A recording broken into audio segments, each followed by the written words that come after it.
ఓం శ్రీ సాయిరామ్. సాయి బంధువులారా, ఆత్మస్వరూపులారా, ప్రేమస్వరూపులారా,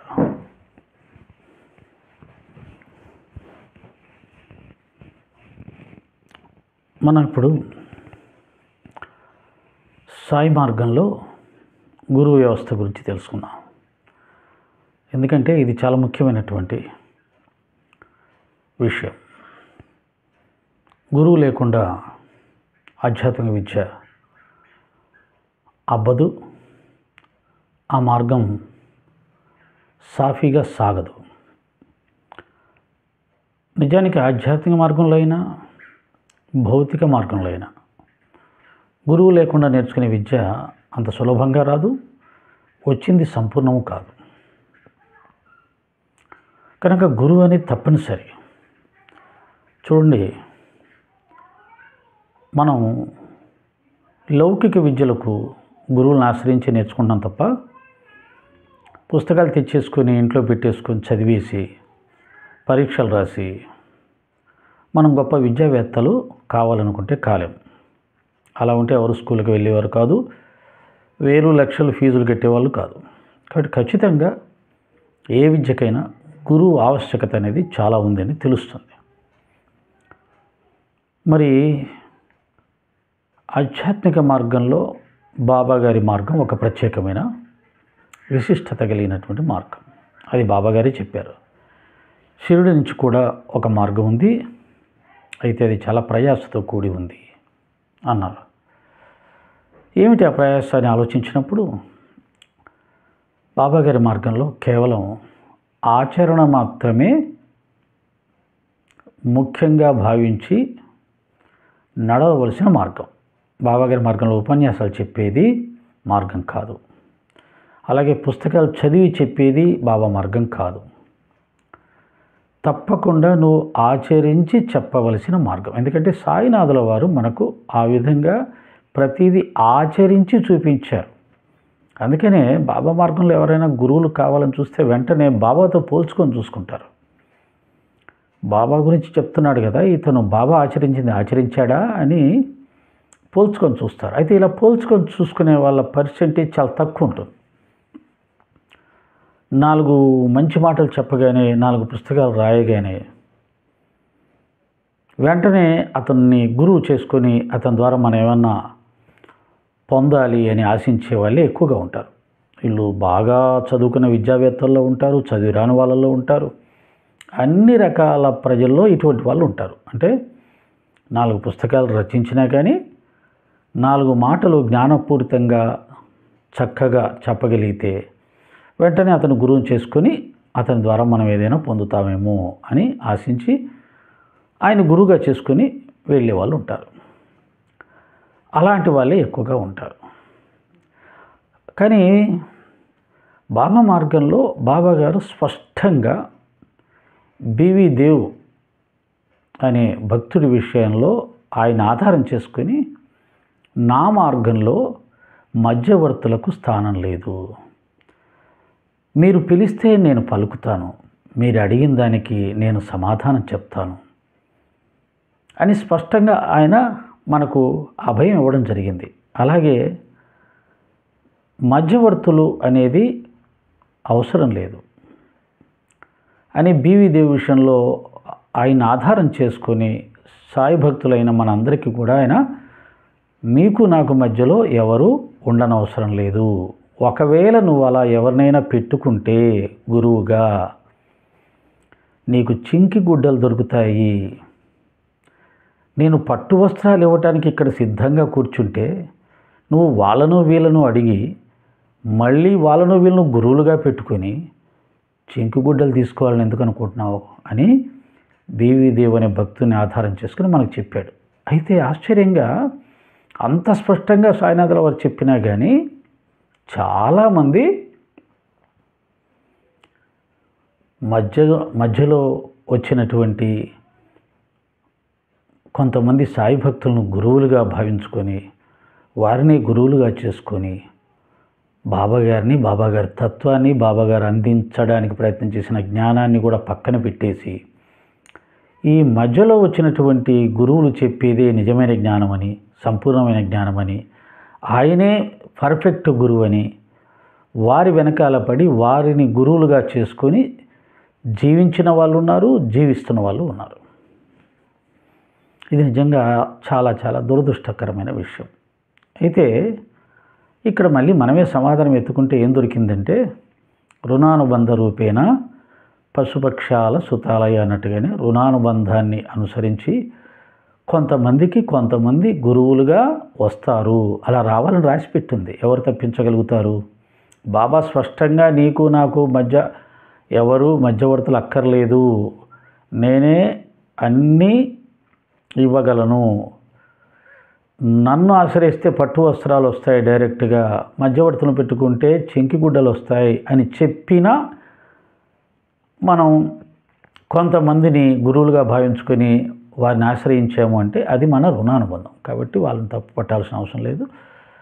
కానీ సత్యం ఏంటంటే, సాయినాథుడి మార్గం ఏంటంటే, బాబానే మన గురువు. మళ్ళీ మధ్యలో గురువులు ఎందుకు? ఆయనకంటే గొప్పవాళ్ళు ఎవరైనా ఉంటే వాళ్ళని గురువులుగా తీసుకోవచ్చు. నువ్వు తీసుకునే గురువు ఆయనకంటే గొప్పవాడు నువ్వు అనుకుంటావా? కాదు కదా. నువ్వు ఎవరినైతే గురువుగా స్వీకరించావో ఆయనే బాబాగారి పాదాలు పట్టుకొని కొన్ని సంవత్సరాలు ఆయన నామజపం చేస్తూ, ఆయన సచ్చేత్ర పారాయణం చేస్తూ, ఆయన గురించి ప్రచారం చేస్తూ బ్రతికినటువంటి ఆయన భక్తుడు. మరి ఆ భక్తుని పట్టుకునే బదులు ఆయనే పట్టుకుంటే సరిపోదా? మీరు బాగా పరిశీలించి చూడండి. బాబాగారిని డైరెక్ట్గా గురువుగా భావించుకున్న వాళ్ళు గొప్ప సిద్ధపురుషులైనారు, మహాత్ములు అయ్యారు, లోకంలో చాలా ప్రసిద్ధి చెందారు. అలా ప్రసిద్ధి చెందిన వారిని గురువులుగా భావించుకుని ఎవరైతే ఉన్నారో వాళ్ళు ఎక్కడున్న వాళ్ళు అక్కడే ఉన్నారు.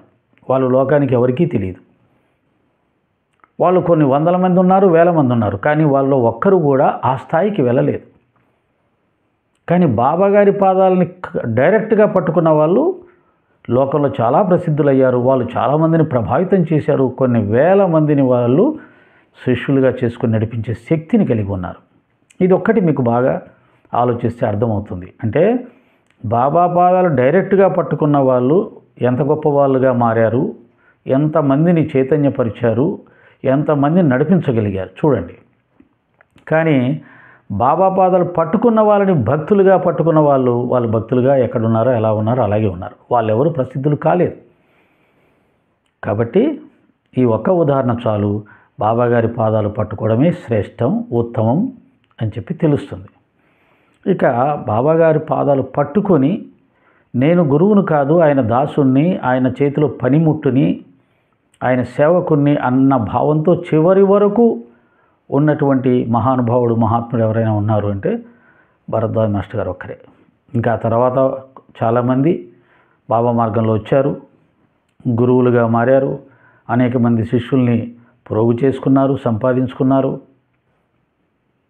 కానీ వారు సాయి తత్వాన్ని, బాబా మార్గాన్ని విస్తృతంగా సమాజంలోకి తీసుకెళ్ళలేకపోయారు. అంటే బాబా తత్వాన్ని ఉన్నట్టుగా ఆయన చెప్పినట్టుగా తీసుకెళ్ళలేదు. వారి బుద్ధికి తోచినట్టుగా వారు తీసుకువెళ్ళారు. దానివల్ల ఆ మార్గాలు నిలబడలేకుండా పోయాయి. మాస్టర్ గారు చూపిన మార్గం మాత్రమే అన్నిటినీ సమన్వయపరుస్తూ, బాబా ఏ విధంగా అయితే అన్నిటినీ సమన్వయపరుస్తూ, అన్నిటినీ అంగీకరిస్తూ ఆయన వెళ్ళారో మాస్టర్ గారు కూడా అదే పద్ధతిని ఆచరించారు. కాబట్టి గురువు ఏ పద్ధతిని ఆచరించారో, ఏ పద్ధతిని బోధించారో, ఏ ఉద్దేశంతో బోధించారో వాటిని యథాతథంగా ఎవరైతే ప్రజలకు, భక్తులకు అందజేస్తారో వారు ఉత్తమ శిష్యులు. అలా కాకుండా గురుతత్వంగా కాకుండా వారి సొంత బుద్ధితో ఆలోచిస్తూ వారి ఇష్టం వచ్చినట్టుగా దాన్ని మలుచుకుంటూ ప్రచారం చేసేవాళ్ళు కొందరు ఉంటారు. అది ఉత్తమమైనటువంటి గురు మార్గం కాదు. ఇప్పుడు మీరు ఉదాహరణకు ఆదిశంకరాచార్యుల మార్గం ఉంది. ఆ 4 పీఠాల్లో కూడా శంకరాచార్యులు గారు ఏవైతే బోధించమన్నారో, ఏదైతే బోధించారో, ఏదైతే సత్యమని చెప్పారో, ఏ మార్గాన్ని అయితే సూటిగా బోధించారో అదే మార్గాన్ని వారు చెప్తారు తప్ప ఒక్క అక్షరం పొల్లు కూడా పక్కకు పోదు. వారి వేష భాషల్లో కానీ, వారి ప్రబోధంలో కానీ, వారి పీఠాలను నడిపే విధానంలో కానీ అంతా ఆయన గీసిన గీత దాటకుండా వెళ్తారు. అది గురు మార్గం అంటే. కానీ చాలామంది సాయినాథులు వారు చెప్పిన మార్గాన్ని యథాతథంగా చెప్పకుండా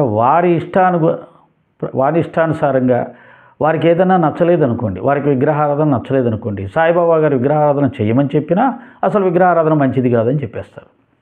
దానివల్ల ఏమీ రాదు, అది ఉట్టిదే అని చెప్తారు. లేదు, బాబాగారు అన్ని దేవతల్ని పూజించుకోవచ్చు అన్నారు, ఏ దేవతని కూడా నన్ను ఆరాధించడం మొదలుపెట్టిన తర్వాత మీ ఇష్టదైవాన్ని వదిలిపెట్టాల్సిన అవసరం లేదు, మీ కులదేవతలను వదిలిపెట్టాల్సిన అవసరం లేదు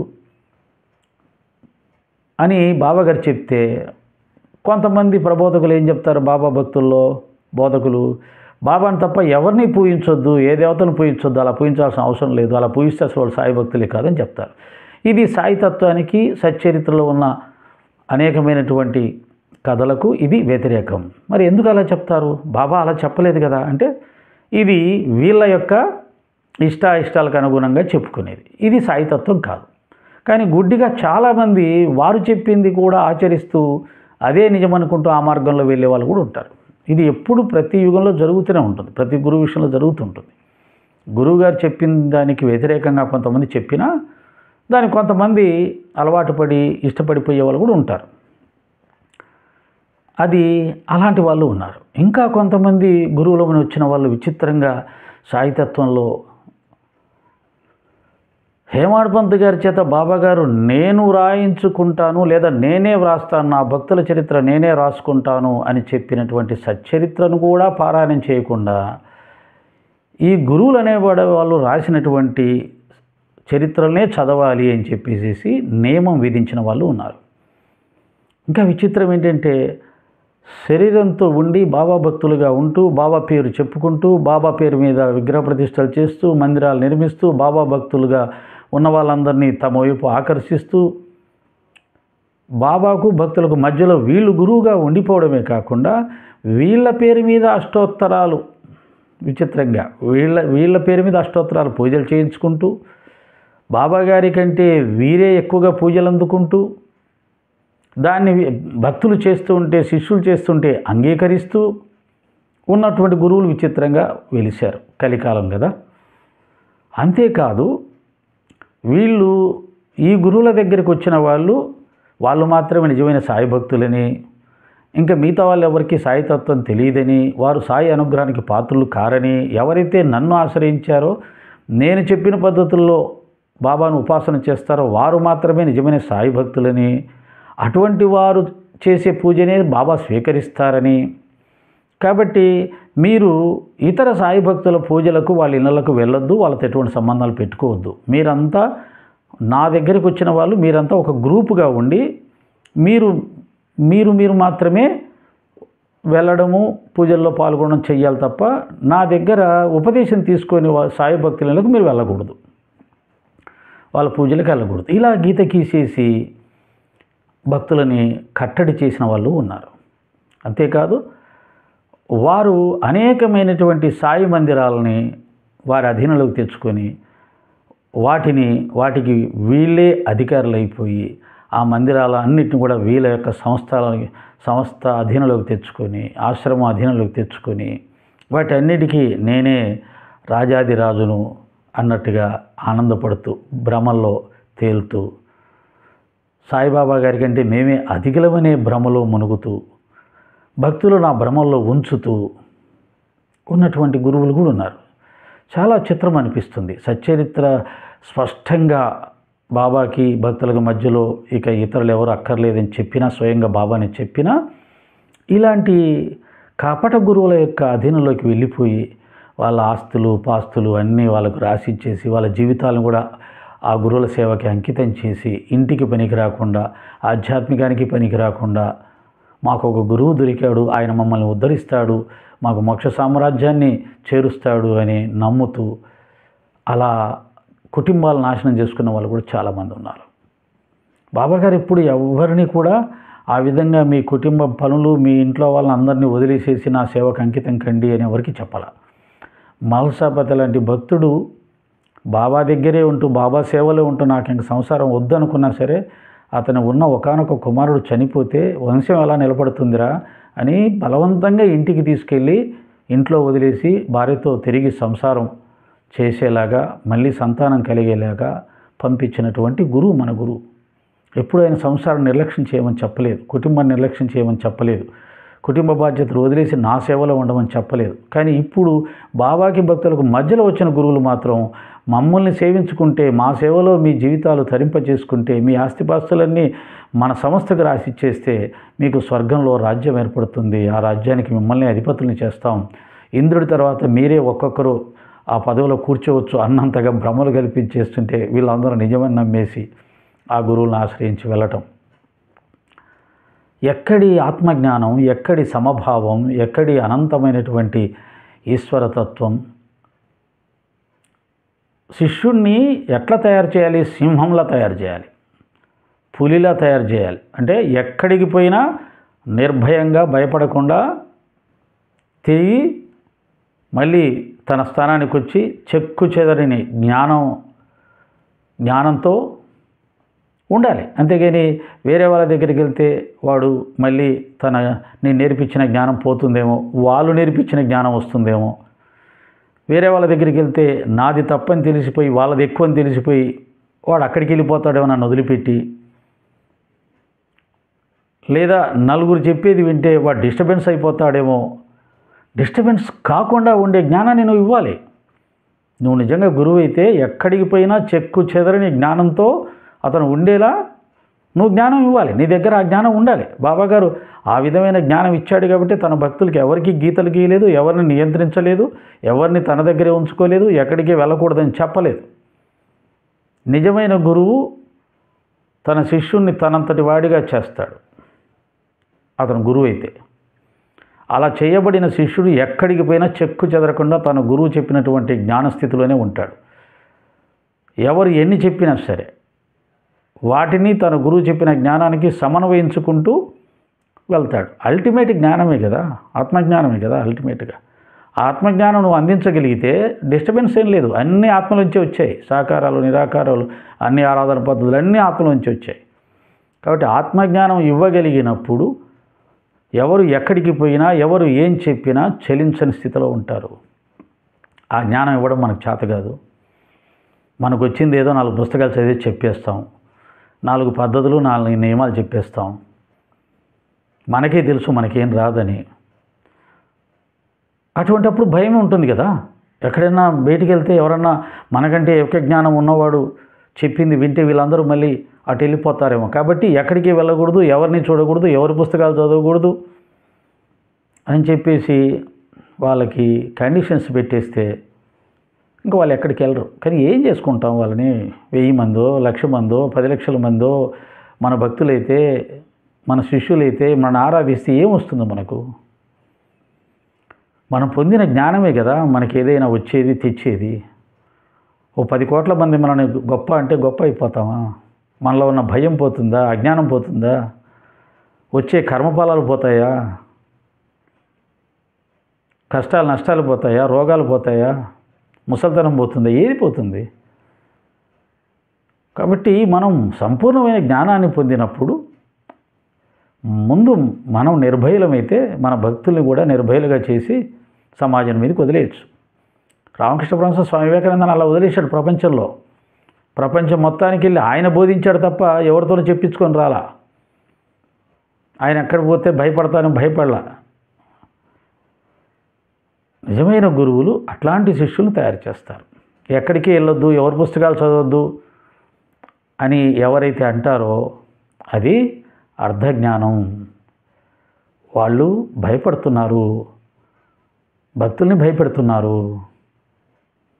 వాళ్ళకు సంపూర్ణ జ్ఞానం అందకుండా చేస్తున్నారు. కాబట్టి ఇలాంటి గురువులు కూడా సాయినాథుడి మార్గంలో వచ్చారు, ఇక ముందు కూడా వస్తారు.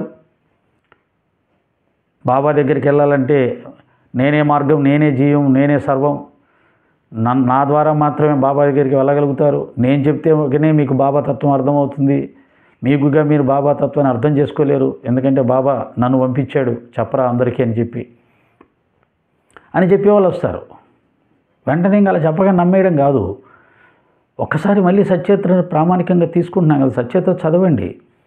బాబాగారు మనకు ఆయనకు మధ్యలో గురువులను ఆశ్రయించమన్నారా? నా గురించి తెలుసుకోవాలంటే మీరు నా గురించి బాగా తెలుసుకున్న వాళ్ళని ఆశ్రయించమని చెప్పారా? లేదా బాగా తపస్సు చేసిన వాళ్ళు ఆశ్రయించమని చెప్పారా? లేదా 1,00,000 పుస్తకాలు చదివిన వాళ్ళని ఆశ్రయించమని చెప్పారా? ఏం చెప్పారు బాబా గారు? నువ్వు పిలిస్తే నేను పలుకుతా అన్నాడు, మీరు అడిగే వాటికి సమాధానం ఇస్తా అన్నాడు, మీకు నా సమాధి కదులుతుంది అన్నాడు, నా ఎముకలు సమాధానం చెప్తాయి అన్నాడు, మీకు నేను పట్టు వస్త్రాలు ఇవ్వడానికి సిద్ధంగా ఉంటే వాళ్ళని వీళ్ళని అడిగి ఎందుకు చెంకిగుడ్డలు తెచ్చుకుంటారన్నాడు. ఇంకెక్కడ ఇంతకంటే స్పష్టంగా ఏం చెప్పాలి బాబా గారు? కాబట్టి మనకి ఏం కావాలన్నా బాబా గారిని అడుగుదాం.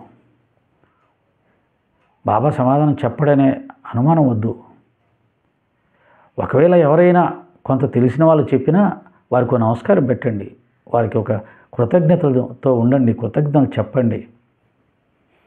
అంతేగాని వారినే గురువులుగా చేసుకొని బాబా గారిని పక్కన పెట్టేసి బాబా కంటే వీరే ఎక్కువ అనుకొని వీరు చెప్పేదే నిజం అనుకొని భ్రమలో పడితే మనని వాళ్ళు చివరికి త్రిశంకు స్వర్గంలో ఉంచుతారు. ఎందుకు పనికి రాకుండా పోతాం, ఉన్నది పోతుంది, ఉంచుకున్నది పోతుంది, అన్నీ పోతాయి. ఈ ఉంచుకున్నది అనే పదం ఏమన్నా చెడ్డ పదం అయితే నాకు తెలియదు, అదేదో సామెత వచ్చింది, సామెత అనేసాను. బహుశా అదేదో నాకు కొద్ది చెడ్డగానే అనిపిస్తుంది, మన్నించాలి. కాబట్టి భౌతికం పోతుంది, ఆధ్యాత్మికం పోతుంది, కుటుంబం పాడైపోతుంది. నేను చూశాను కొంతమందిని ఒక గురువుని ఆశ్రయించి పిచ్చివాళ్ళు అయిపోయి ఇంట్లో పని పాట లేకుండా ఆ గురువుగారు చెప్పిన పద్ధతులు 24 గంటలు ఉపాసనలు చేస్తూ భక్తి పిచ్చిలో మునిగిపోయి భర్త నిర్లక్ష్యం చేసి పిల్లలు నిర్లక్ష్యం చేసి సంసారం నాశనమై మెంటల్ వచ్చేసింది. ఆ భర్త 10 మందికి చెప్పుకుంటూ తిరిగేవాడు, పలానా గురువు గారి దగ్గరికి ఇలా అయిపోయింది సార్ మా జీవితం అని చెప్పేసి. కొంతమంది ఆస్తులు పోగొట్టుకున్నారు, కొంతమంది బుద్ధిని పోగొట్టుకున్నారు, కొంతమంది ఆరోగ్యాన్ని పోగొట్టుకున్నారు, కొంతమంది సర్వం పోగొట్టుకున్నారు ఈ మధ్యవర్తులైన గురువుల్ని ఆశ్రయించి. ఒక బాబా మార్గంలో కాదు, చాలామంది ఎటువంటి గురువులు మనం చూస్తున్నాం సమాజంలో. వాళ్ళు గురువు అంటే బాబాలాగా సర్వసంగ పరిచయం కావాలి, వైరాగ్య స్వరూపుడు కావాలి, పైసని అస్సలు తాకకుండా ఉండే వైరాగ్యం ఉండాలి. రామకృష్ణ పరమహంసకున్నట్టుగా భక్తులు ఇచ్చిన పై డబ్బులతోటి ఒక్క చిన్న అవసరాన్ని కూడా తీర్చుకోకుండా ఉండాలి. తన స్వశక్తితో, తన జ్ఞానంతో, తన సంపూర్ణమైన జ్ఞానంతో తాను ఆ జ్ఞానానందంలో జీవించగలిగి ఉండాలి. ఈ శరీరాన్ని పోషించుకోవడానికి నలుగురిలో ఉన్నాడు కాబట్టి ఆ పోషించుకోవాల్సిన అవసరం ఆయనకు లేకపోయినా మనిషిలాగా కనపడాలి కాబట్టి ఎవరన్నా ఏదైనా ఇంత అన్నం పెడితే ఆ భోజనం తిని శరీరాన్ని నిలుపుకుంటారు మహాత్ములంతే. అంతేగాని భక్తుల దగ్గర నుంచి లక్షలు కోట్లు వసూలు చేసి వేల ఎకరాలు కొని ఇంద్రభవనాలు నిర్మించుకుంటూ ఆశ్రమాలు నిర్మించుకుంటూ ఇంకా దానికి మేము అధికారులం అంటూ, నా కుటుంబం అధికారం అంటూ, మేమే పైనుంచి దిగొచ్చిన దేవతామూర్తులం అంటూ, మీరు మా పాదాలు పట్టుకుంటే ఇంకా బాబా పాదాలు పట్టుకోవాల్సిన అవసరం లేదంటూ, మా అష్టోత్తరాలు చదివి పూజ చేసుకోండి మీకు అన్నీ వస్తాయి అంటూ బాబాని మర్చిపోయి ఏ గురువు పాదాలు పట్టుకొని ఏ గురువు కారణంగా భక్తులందరినీ సమకూర్చుకున్నామో ఆ గురువుని పక్కన పెట్టేసి మనం గురువులం అయిపోయి వాళ్ళను భ్రష్టు పెట్టించి మనం భ్రష్టు పెట్టిపోయి ఇదంతా ఏమిటి నాటకం అంతా? వాళ్ళని ఆ గురువుని మనం తయారు చేసి పాడు చేస్తున్నామా, లేదా వాళ్ళు మనని వాడుకొని మనని పాడు చేసి వాళ్ళు పాడవుతున్నారా తెలియదు. కానీ బాబాగారి మార్గంలో మాత్రం గురు వ్యవస్థ లేదు, ఏ ఇతర గురువులను ఆశ్రయించాల్సిన అవసరం లేదు. ఎవరన్నా ఏదైనా మంచి మాటలు చెప్తే వాళ్ళకి నమస్కారం, కృతజ్ఞత, మర్యాద, గౌరవం అన్నీ ఇవ్వచ్చు, కానీ గురువు అనే భావన మాత్రం రానియకూడదు. అది చాలా పెద్ద పదం, ఎవరికీ సరిపోదు. ఒక బాబా గారికి తప్ప, ఒక రామకృష్ణ రమణ మహర్షి లాంటి స్థాయి ఉన్నవారికి తప్ప. రామకృష్ణ పరమహంస రమణ మహర్షి లాంటి వారే గురువు అనే పదాన్ని స్వీకరించడానికి ఇష్టపడలేదంట. ఇంకా మనం ఎంత? కాబట్టి సాయి భక్తులకైతే నా ఉద్దేశం ప్రకారం మధ్యవర్తులు అనబడే గురువులు అవసరం లేదు. దానివల్ల చాలా నష్టపోతారు, చాలా కాలం వృధా అవుతుంది, చాలా సంస్కారాలు బలహీనపడిపోయి ఉంటాయి, చాలా కోల్పోతాం. మళ్ళీ అవన్నీ సంపాదించుకోవడానికి ఎన్ని జన్మలు పడుతుందో తెలియదు. కాబట్టి సాయిబాబా మార్గంలో గురువులు అక్కర్లేదు. మళ్ళీ మీకు అర్థం కావడానికి ఎవరైనా 4 మంచి మాటలు చెప్తే, కొద్దిగా అర్థమయ్యేటట్టుగా చెప్తే, సచ్చరిత్రని ఏదైనా సాధనా మార్గం చెప్తే వరకు నమస్కారం చెప్దాం, కృతజ్ఞత చెప్దాం. రుణపడి ఉందాం, వాళ్ళ రుణం తీర్చుకోవాలనుకుంటే కొన్ని సందర్భాలు వచ్చినప్పుడు తీర్చుకుందాం, కానీ గురువులుగా పెట్టుకొని బాబా అనుగ్రహాన్ని దూరం చేసుకోవద్దు, బాబా చెప్పినటువంటి అనంతమైన జ్ఞానాన్ని దూరం చేసుకోవద్దు, బాబాను దూరం చేసుకోవద్దు. ఓం శ్రీ సాయిరామ్.